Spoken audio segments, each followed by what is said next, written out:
All right, gentlemen, listen up because I've got something here that I've never talked about before. And if you don't understand this, you will be seriously disadvantaged in the dating game.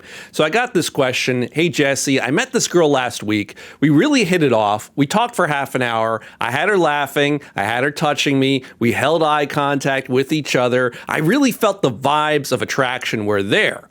But over the week, as we texted each other, she got increasingly distant and she stopped responding to my messages entirely. So Jesse, what happened? All right, guys, the topic of today's video is how women will use your eagerness for her and your enthusiasm for her against you. How women will use your eagerness to create distance and eventually ghost you. Eventually and unceremoniously kick you off to the curb, and how women will be absolutely heartless about this, how they will be unforgiving and utterly cruel about this with absolutely no sympathy for how you feel. And the reason that I bring this up is because I've seen it happen again and again in my coaching practice.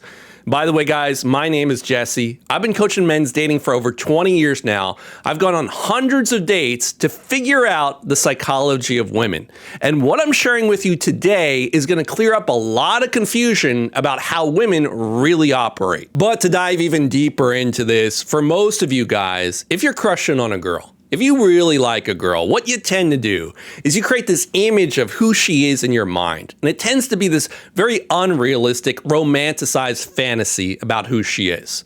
So imagine there's a beautiful girl. Her name is Megan. You really like her. But let's say you find out that Megan's hobby on weekends is to go out to the swingers club and get unceremoniously plowed out and used by dozens and dozens of men every single weekend. In fact, you quickly find out that Megan has been sleeping with all your best buds, and that Megan is also working behind the dollar store giving head for $50 a pop to random dudes. Now, for most of you guys, if you found that information out about your sweet crush, Megan, that Megan is loose as a goose, it's going to gross you out. It's going to turn you off. That's for most guys. For most guys, it's going to emotionally hurt him to find out that his female crush is sleeping around town with every Tom, Dick, and Harry under the sun, except for him, right? That romantic image you have of the girl will suddenly burst, and you probably think twice about wifing her up. But gentlemen, this is what you got to understand about women. Women are very different from us men in how they think, and it's not the same way for girls. This is where just about every guy out there gets confused. Our instinct as men is to want to make the girl think that she's the only one for us. Right? You go on a date with a girl, our instinct is to make her think you only have eyes for her. She's your only date. She's your only focus. And you're not seeing any other girls besides her right now. Because that's what we men would want from the girl. You go on a date with a girl, and it's just kind of gross to think that she already got split open by 3 other hairy, nasty dudes that day. But that's simply not the case for women. Gentlemen, you got to understand this. This is going to explain why your over-eagerness is causing women to pull away. So you got to burn this into your brain. Women want a pre-selected man. Women want the man that is hooking up with all the other women around town. Women want the guy who is hooked up with her sister and hooked up with her best female friend. Women want the guy who can hang out at the dollar store and women just come up to him and pay him to suck him off. Women want to go on a date with a guy like that, a guy whose manhood is still dripping and stinking with the juices of other girls still on it. Like for us men, if a woman came on a first date and she had the load of 3 other dudes up between her legs from earlier that morning, that would be a huge red flag. That could be a big cause for concern. For a lot of guys, it's going to completely turn them off. But for a woman, you have to understand, gentlemen, it's the complete opposite. In fact, a woman would rather share the one guy that's sleeping around town getting all the girls rather than get commitment from the nice guy that doesn't get the girls. So here's the problem and why girls go cold on you. If you're messaging her on the phone and you come across as overly enthusiastic or overly investing or overly excited about her, that's a huge red flag to the girl. That's an instant giveaway to her that you are not a pre-selected man. It's an instant giveaway that you are not the guy smashing every other girl in town. If you come across as enthusiastic or excited or overly investing, the girl just starts to think to herself, what the hell is wrong with this guy? right? The alarm bells start going off in her head. Like if every time the girl messages you, you message her back as soon as you can, moments later. Or if every time she messages you, you're sending her 2 or 3 messages back. Or if you don't hear from her, you double, you triple text her. Hey, Megan, where are you? Hey, Megan, are you there? Or when you send her the good morning text. Hey, Megan, good morning. All of that enthusiasm and eagerness that you're showing her in your messages, you think she likes it because you're showing her that you're devoted to her, which is exactly what you would want to get from that girl. You as a man, you would want the girl to be enthusiastic and excited about you. As a man, that's what you would want to see. You'd want to be getting those good morning messages, those double messages. That would make you so utterly happy. If you like a girl, you don't want her sleeping around with every Tom, Dick, and Harry.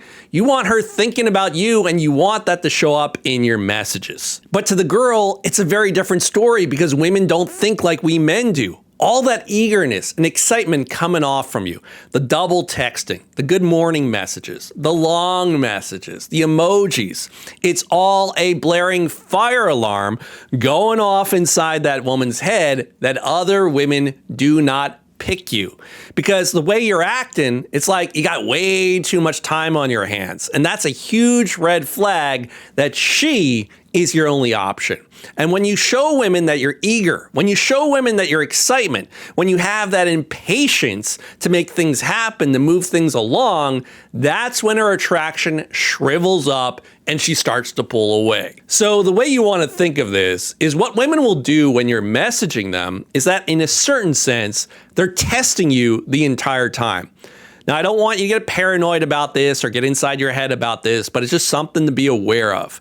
Guys, think of every single message, think of that whole exchange as a big test. And women almost can't help themselves when it comes to this. This is just female nature.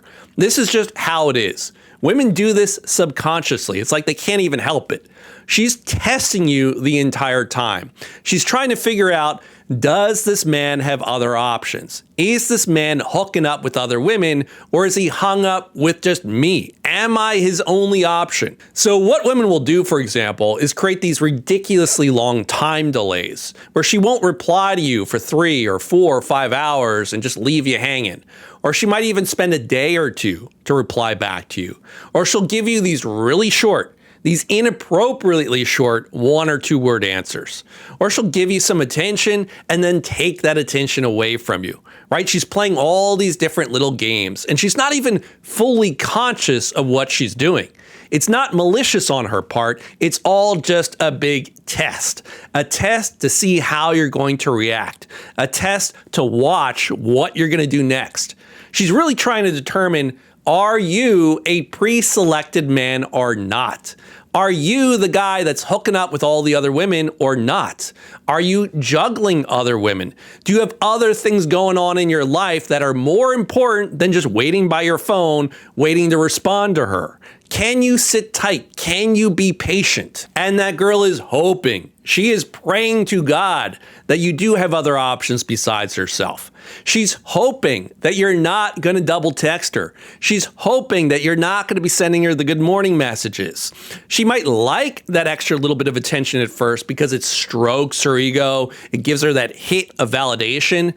But over the weeks, if you keep coming across as overeager and overinvested, that's what kills all the attraction with that girl, because she assumes, hey, if I'm the most important thing going on in this guy's life and he just met me, he must be one lame ass dude with nothing else going on. And that's what women will assume about you. If she feels that she can hypnotize you with her beauty, that if her beauty holds weight and power over you to the point where you're overeager and you got nothing else better going on, that instantly disqualifies you from being with her. Guys, this is what you have to burn into your brain. This is what you have to understand. The girl wants to feel like you could replace her with another girl, that you could replace her with a girl that's prettier than her at the drop of a hat. She wants to feel or sense that you might have another girl in your bed right now, that your manhood just got wet, that you've slept with her female friends and she's backup option number 2 or 3 or 4 for you. She wants to feel like you could walk away from her and it's no big deal. She wants to see that she's just one plate in your 7-course meal of the day. So the key to fixing your messaging so that girls don't pull away and they don't ghost you is you got to think of good game is all about taking on the behaviors of top 1% high value men, right? Imagine a red carpet A-list actor. How would he carry himself? A guy like Chris Hemsworth, who's tall, he's good looking, he's famous, he's desired by all women. How would a guy like Chris Hemsworth, how would he smile? How would he greet people? How would he talk to people? And you want to start copying everything you can about that guy, how he moves, how he carries himself. But guys, look, it runs a lot deeper than even that. Imagine if you were Chris Hemsworth and you're tall and you're jacked and you're good looking. And imagine you got this phone number from Megan. But also imagine that you being a top 1% man, if you really were like Chris Hemsworth, that almost every single day, you're getting the phone numbers of new girls. You just walk on down the street and girls literally write their phone numbers on pieces of paper and shove it down your pocket every single day. And let's just imagine that you met this girl, Megan, about a week ago. Megan's a very pretty girl. In fact, she's a total knockout. Any red-blooded man would love to go on a date with this girl, Megan. And you find yourself messaging her. But since you met her about a week ago, since then, you've got the phone numbers of 7 more girls. And a week before that, you got 7 phone numbers. And a week before that, you got 7 more phone numbers. So your phone is literally blowing up with new phone numbers and new girls. And at this point, you can barely even remember what Megan even looked like, even though she is a knockout, because you're meeting so many other girls in the meantime. And if that was the actual case, if you really were a top 1% man, pre-selected by other women, would you really have the time to just wait by the phone to reply to every one of Megan's messages right away? If you were really like a Chris Hemsworth, would you be writing Megan good morning messages? Would you be writing her these long ass paragraphs that go on sentence after sentence after sentence? If Megan didn't write you back for a day or two, would you really be double or triple texting her to see where she was? Hell no, of course you wouldn't. Because you are a pre-selected man. You have other options. You have other women at hand. You're busy. You can't even really remember what Megan even looked like. And you could replace Megan with another girl even prettier than her in just a day or two anyway. And when Megan senses, when she can tell through the way you're messaging her, through your communication with her, that you're a busy guy, that you're possibly seeing other women, that you could take it or leave it, that's what keeps her hooked. That's what keeps her there. That's what keeps her chasing after you. Now, you do have to be a little bit careful here. You can't take it to a total extreme. This doesn't mean to ignore the girl or act like an asshole or a jerk, right? If the girl is actively messaging you, she's giving you good responses, she's investing back, you can message her back right away. Reward her compliance, reward her good behavior. So there is another side to this. If she's showing you compliance and good behavior and investing back, that's a totally different story. You want to strike while the iron is hot. You want to strike while she's opening up that window of opportunity. When that window of opportunity presents itself, you have to strike fast and you have to strike hard. You do not want to break engagement with the girl or slow down engagement to a compliant girl just to look high value. Do not do that. But because of all this that we're talking about, I want you to do just one thing. I want you to take that further step and join our group. We got over 50 dudes in there right now who are all quickly leveling up to get feminine, far younger, sweeter girlfriends, and do it quickly. Do it quicker than you think is possible. I'm not saying that to brag. I'm just watching these guys inside the group kill it. It's definitely high time that you stop getting treated like you're invisible. You stop getting ghosted. You stop getting rejected. Guys, listen, I got 20 years of coaching men's dating under my belt, and I'm going to show you the same things I've shown hundreds of my students before that solves your dating situation in a matter of weeks. And I'll leave a link in the description below for you. Now, since you enjoyed this video, you want to watch this one next. This is exactly what to say to a girl that says, "You're too old for me." If she's telling you you're too old, this is what you want to say to turn things around and win her back. Because that's often going to come up if you're an older guy talking to a younger woman. So watch it now before you say the wrong thing and lose that girl forever.